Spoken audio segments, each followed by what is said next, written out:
Dear students, good morning. Welcome to Department of Chemistry, NGVC Arts, Commerce and Science College, Muddi Bihar. Myself, Umar Farooq Halyal. So, dear friends, already you know that your syllabus. So, in that syllabus, today I am going to deal with inorganic part. So in that inorganic part, I am dealing with the unit green chemistry.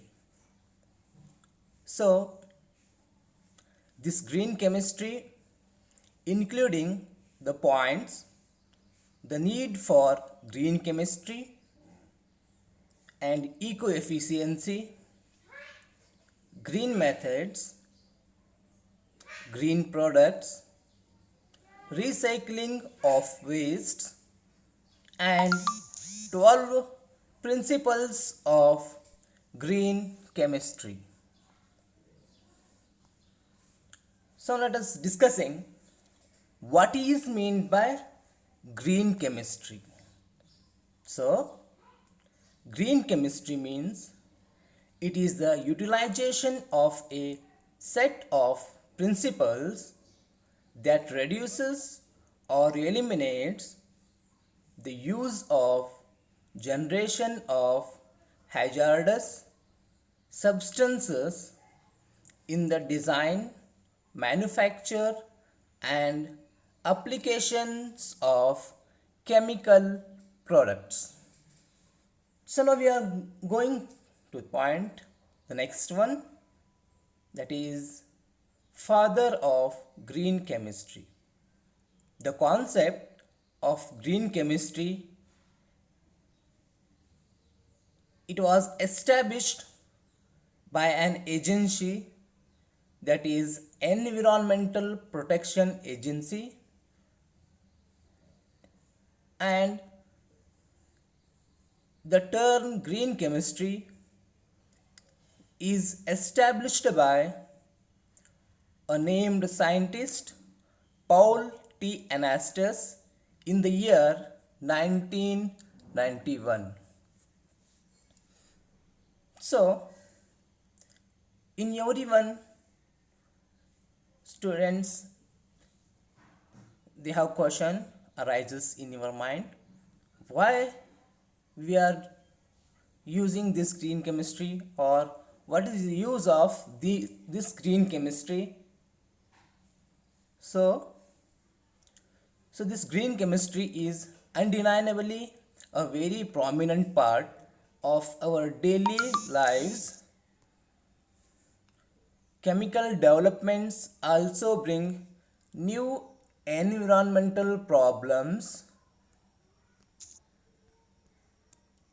and harmful unexpected side effects, which results in the need for greener chemical products. The best example for green chemistry is the pesticide DDT. Now we are going to next point, goals of green chemistry. The first one, to reduce adverse environmental impact, try appropriate and innovative choice of material and their chemical transformation. And number two, to develop processes based on renewable rather than non-renewable raw materials. Number three, to develop processes that are less prone to obnoxious chemical release, fires and explosion. And number four, to minimize byproducts in chemical transformation by redesign of reaction and reaction sequences. Number 5, to develop products that are less toxic. Totally means this green chemistry is very helpful for our environment to protect or to give us less hazardous toxic elements to the environment. Now we are moving the next point, eco efficiency. Eco efficiency is nothing but it is the efficiency with which ecological resources are used to meet human needs. It means it produces more number of materials or molecules or substances or products by less number of ingredients, or else reduction in the energy intensity of goods or services. It improved recyclability. It means whatever the materials we are using in this green chemistry processes, that all are recyclable. We can use again and again. And the next one, reduced dispersion of toxic materials. That means by this green chemistry, the toxic materials are coming in less number. And the next one, in the green chemistry, whatever the goods or materials we are using, they have long lives or they have their life to longest durability. Next one, atom economy. Atom economy means it describes the conversion of efficiency of a chemical process in terms of all atoms involved, that means desired products produced. Therefore, atom economy is equal to molecular weight of desired product divided by molecular weight of all reactants into 100. Now we are moving for the principles of green chemistry. As we go through the principles of green chemistry, total there are 12 principles and they all are important for the point of the examination. And also all these 12 principles are helps to keep maintaining the environment good condition. The first point, prevent waste. And number 2, maximize atom economy. Number 3, less hazardous chemical synthesis. And next 4, safer chemical and products. Number 5, avoid chemical derivatives. Number 6, use renewable feedstocks. Number 7, increase energy efficiency. Number 8, safer solvent and reaction conditions. Number 9, use of catalysts. Number 10, design chemical products to degrade after use. Number 11, analyze in real time to prevent pollution. Last, number 12, minimize potential for accidents. So these are the 12 principles of green chemistry. Now we are going to study all of these 12 principles one by one.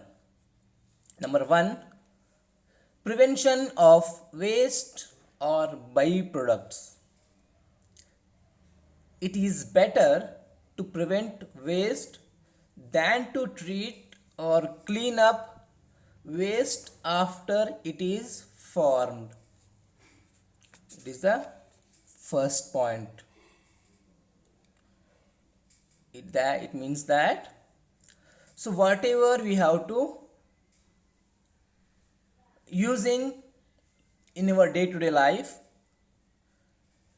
in that case some waste is formed. So in the green chemistry we are taking the help how to prevent all that waste into a minimum amount, or how to produce that waste into again using or recyclable. Number 2, atom economy. Atom economy or atom efficiency, it describes the conversion efficiency of a chemical process in terms of the all atoms involved. That means desired product produced. Here percentage of atom economy is equal to molecular weight of desired product divided by molecular weight of all reactants into 100. Now the principle number 3. The third principle is that minimization of hazardous products. Wherever practicable, synthetic methods should be designed to use and generate substances that possess little or no toxicity to people or the environment. So here minimization of hazardous products that may be taking place, recycling at that own source or reduction of that products, or whatever the products we have producing, we have to modify to different materials or different shapes. What happens if we not do these hazardous products to minimize? It causes great loss to our human beings. For example, you saw that in previous days you come back to know that if our chemicals are not safe, so what that causes? That causes a greater explosion. For example, just previous days, on 4th August of 2020 in Lebanon, a large amount of ammonium nitrate stored at the port of the city Beirut. This Beirut is the capital of Lebanon.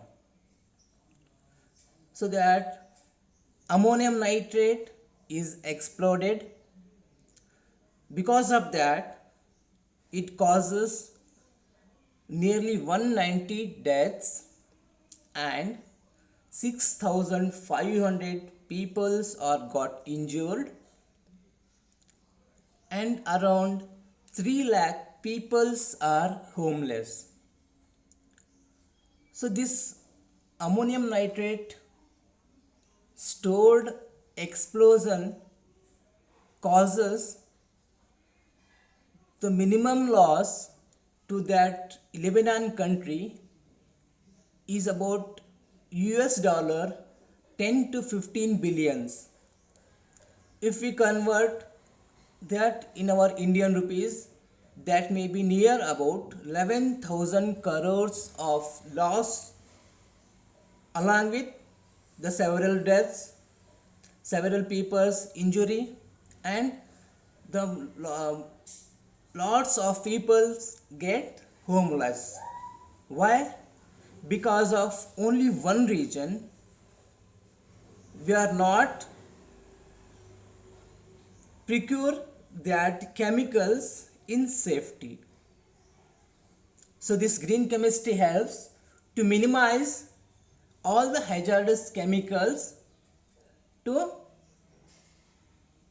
a minimization or small amount.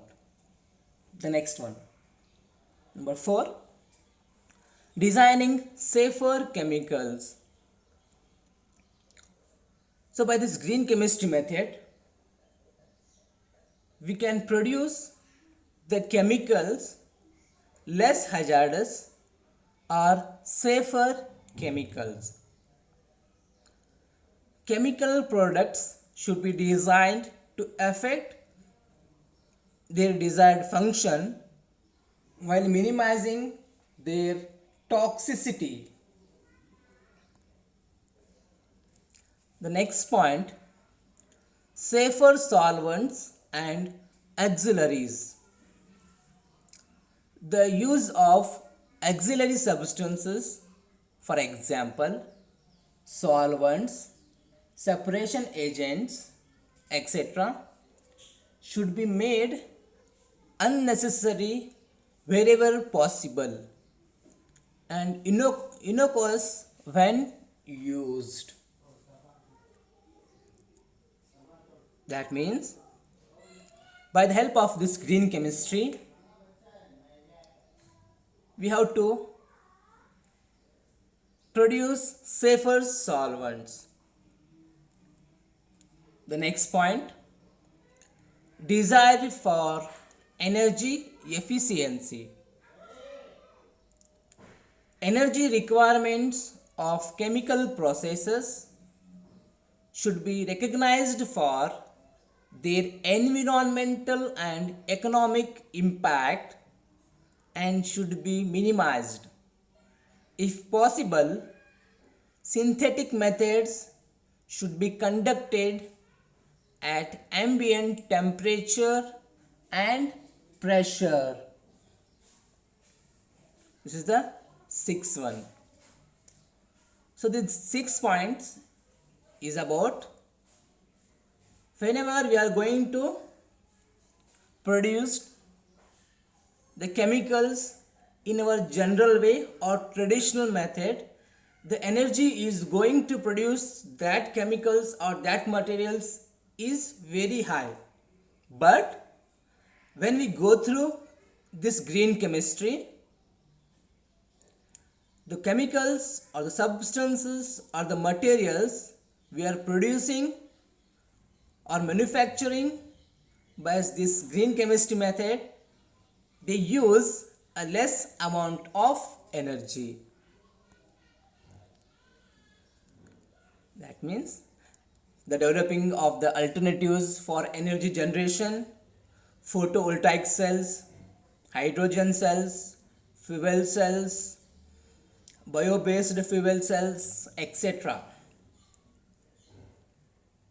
And we have to continue the path toward energy efficiency with catalysis and product designed at the forefront.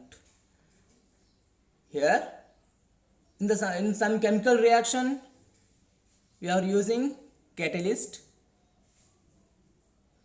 So these catalysts helps to prevent higher energy efficiency. That means these catalysts helps to use of a minimum energy to produce the greener products. Number 7, use of renewable feedstock. A raw material or feedstock should be renewable rather than depleting whenever technically and economically practicable. So, the seventh one, use of renewable feedstock. So, when we are going through the traditional method, the all of the most materials are once used materials, but so that materials we have to make them recyclable only by the one method, that is the green chemistry method. By using some raw materials recyclable by the help of this green chemistry.